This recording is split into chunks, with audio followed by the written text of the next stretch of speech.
It doesn't surprise me at all when a client tells me their avoidant partner is back and the relationship is okay again. Of course they came back, but you shouldn't get that excited because I can guarantee you they're not back because they've suddenly realized your worth, or because they've magically developed the capacity for healthy intimacy.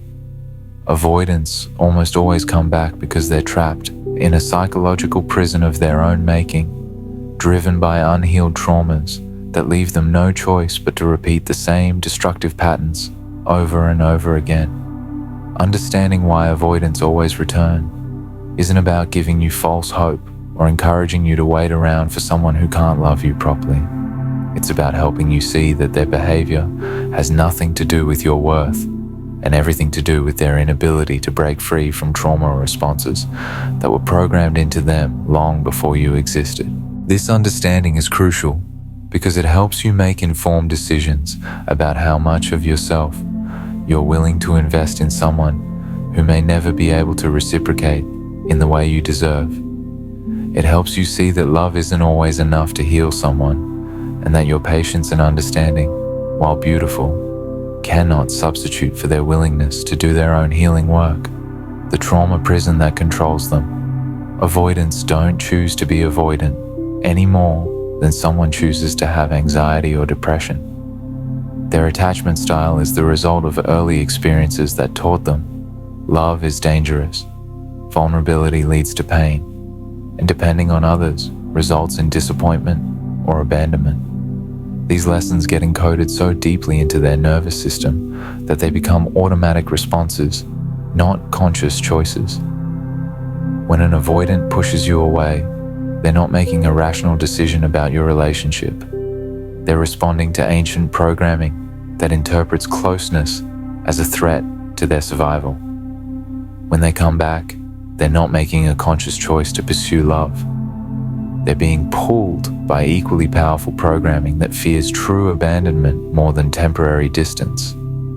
This creates a psychological prison where they can neither fully embrace love nor completely reject it.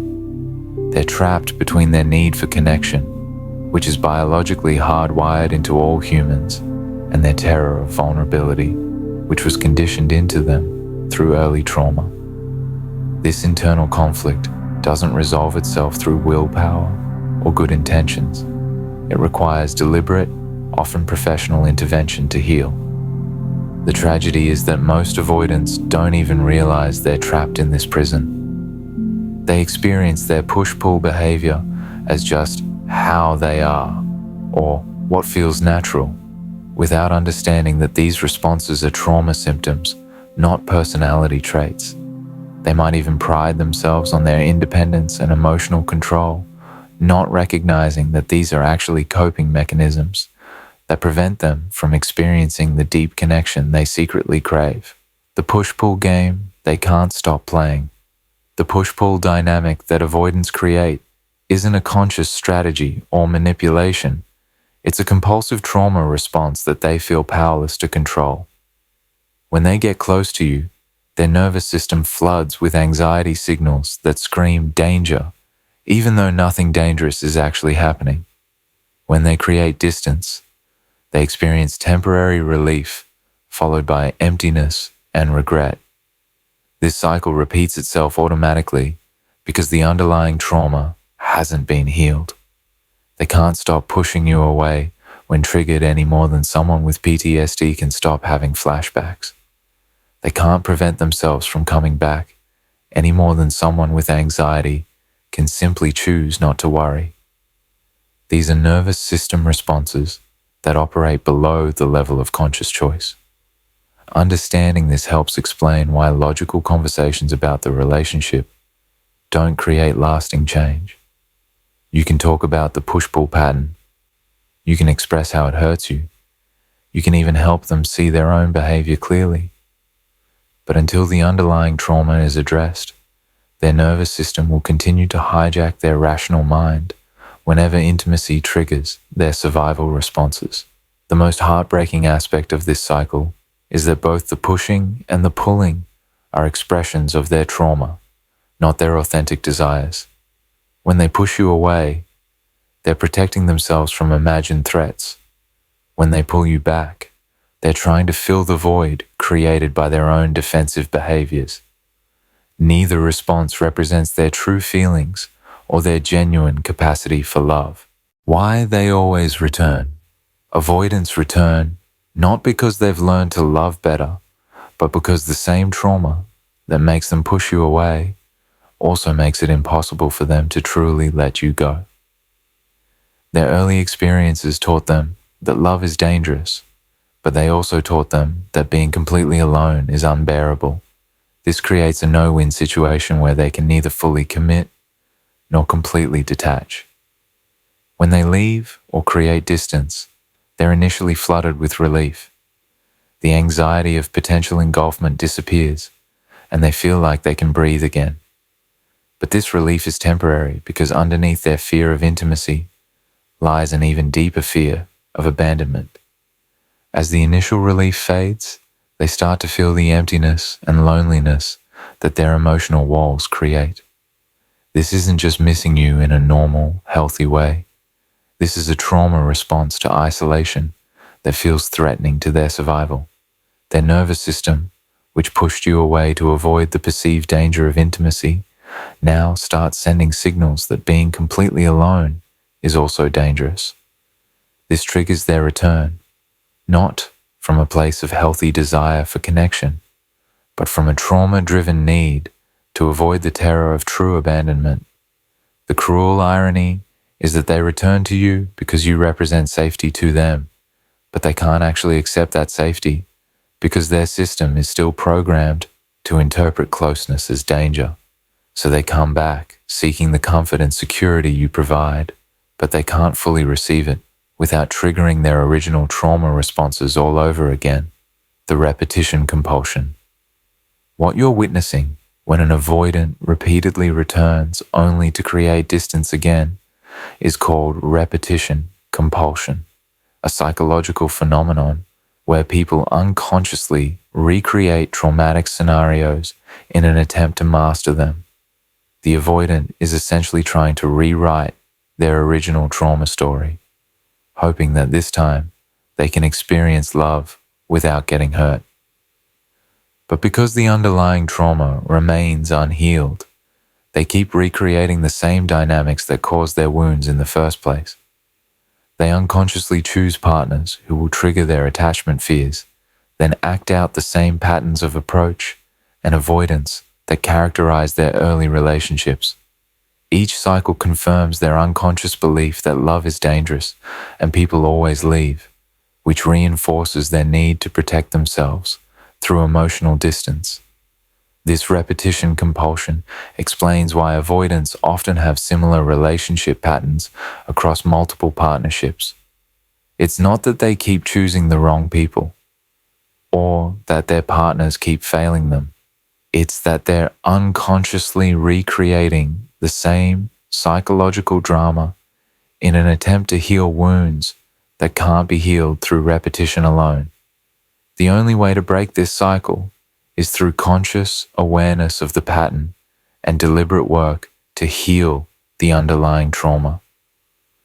Without this awareness and commitment to healing, they will continue to repeat these patterns regardless of how much they claim to want something different or how much they genuinely care about their partners. The healing that must come from within. The most important thing to understand about loving an avoidant is that you cannot heal their trauma for them. No amount of patience, understanding, consistency, or unconditional love on your part can undo the damage that was done to them in their formative years. Only they can choose to face their wounds and do the difficult work of healing them. This healing typically requires professional help because trauma responses are deeply embedded in the nervous system and resistant to change through willpower alone. It requires them to develop awareness of their patterns, understand the origins of their attachment fears, and learn new ways of responding to intimacy triggers.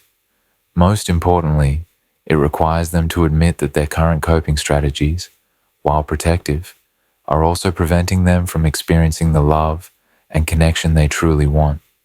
The challenge is that many avoidants resist this healing work because it requires the very vulnerability they've spent their lives avoiding.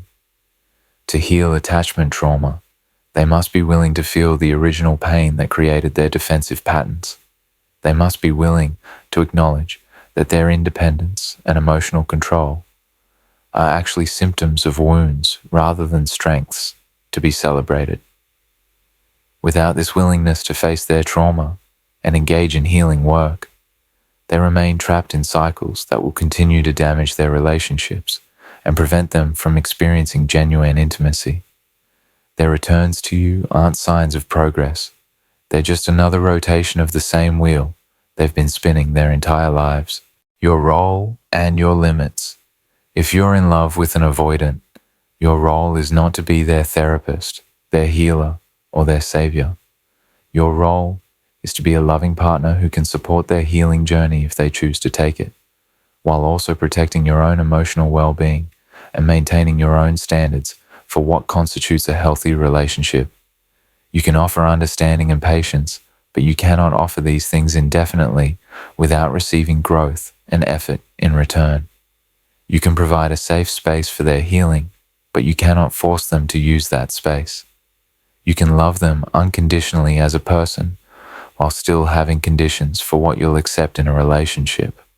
The most loving thing you can do for an avoidant, and for yourself, is to be clear about what you need in a relationship and to maintain boundaries around those needs. This means not accepting repeated cycles of closeness and distance without seeing genuine effort toward change. It means requiring them to acknowledge their patterns and take responsibility for healing their trauma. Supporting an avoidance healing doesn't mean enabling their avoidance. It doesn't mean accepting poor treatment because you understand its origins. It doesn't mean sacrificing your own needs because you have compassion for their wounds. True support involves holding them accountable for their behavior while offering encouragement for their growth. The necessity of self-protection. While you can have compassion for an avoidance trauma and understanding for their behavioral patterns, you must prioritize protecting your own peace and emotional well-being. Loving someone with unhealed trauma can be emotionally exhausting, psychologically damaging, and spiritually depleting if you don't maintain strong boundaries around what you'll accept. You cannot love someone into healing if they're not willing to heal themselves. You cannot patience someone into emotional availability if they're not committed to developing it. You cannot understand someone into changing if they're not willing to acknowledge that change is necessary. Protecting your peace means recognizing when your love and support are being taken for granted rather than appreciated and reciprocated with genuine effort toward growth. It means acknowledging when you're giving more than you're receiving and when the relationship is depleting rather than nourishing you. Self-protection also means maintaining your own emotional regulation and not allowing their trauma responses to trigger your own insecurities or anxiety. You cannot be a stabilizing force for someone else if you're not stable yourself. You cannot offer healthy love if you're compromising your own emotional health in the process. The difficult decision point. Every person who loves an avoidant eventually reaches a decision point where they must choose between continuing to hope for change that may never come, or accepting that the avoidant's current capacity is not enough for a healthy relationship. This decision becomes necessary when it becomes clear that the avoidant is not willing to acknowledge their patterns or commit to healing their trauma. This decision point is agonizing because it often involves walking away from someone you genuinely love, someone whose pain you understand, someone whose potential you can see clearly. It requires accepting that love alone isn't enough to create a healthy relationship, and that your understanding of their trauma doesn't obligate you to accept treatment that hurts you. The decision becomes easier when you recognize that enabling someone's avoidance by accepting it indefinitely isn't actually loving. It's preventing them from experiencing the natural consequences of their behavior that might motivate them to seek help. Sometimes the most loving thing you can do is remove yourself from the cycle so they can feel the full impact of what their trauma responses cost them. Walking away doesn't mean you don't love them.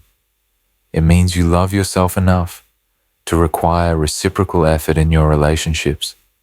It means you recognize that your peace and emotional well-being matter just as much as their comfort and healing. The validation they need to heal.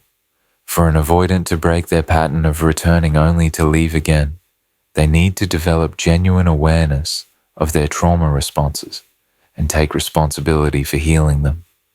This requires them to admit that their behavior patterns are hurting both themselves and the people they care about. It requires them to acknowledge that their current coping strategies, while understandable, are not sustainable for healthy relationships. Most importantly, it requires them to validate their own wounds instead of minimizing them or explaining them away. Many avoidants resist healing because they've learned to see their trauma responses as strengths rather than symptoms.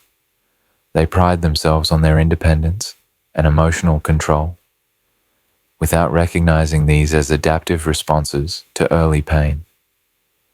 Healing begins when they can say, I have trauma that affects my ability to be in healthy relationships, and I'm willing to get help to change that. It progresses when they can acknowledge specific behaviors, the pushing away, the emotional withdrawal, the fear of commitment, as trauma symptoms rather than personality traits. Without this level of self-awareness and commitment to change, their returns will continue to be followed by departures, creating endless cycles that exhaust everyone involved and prevent genuine growth or healing.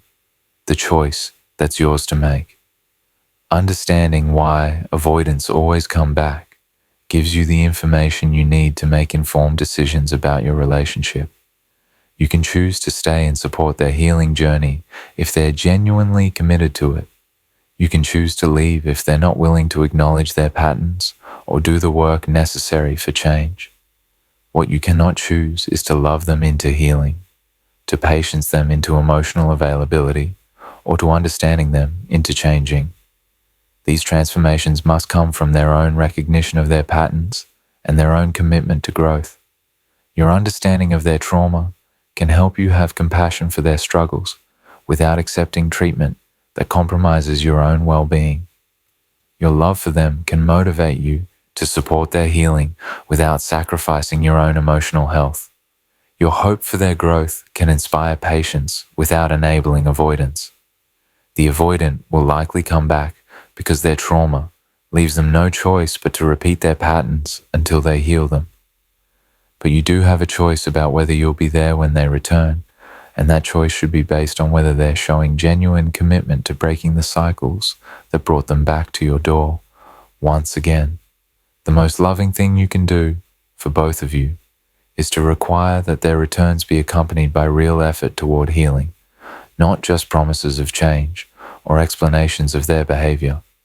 Love without growth is just repetition, and repetition without healing is just another form of suffering that serves no one's highest good.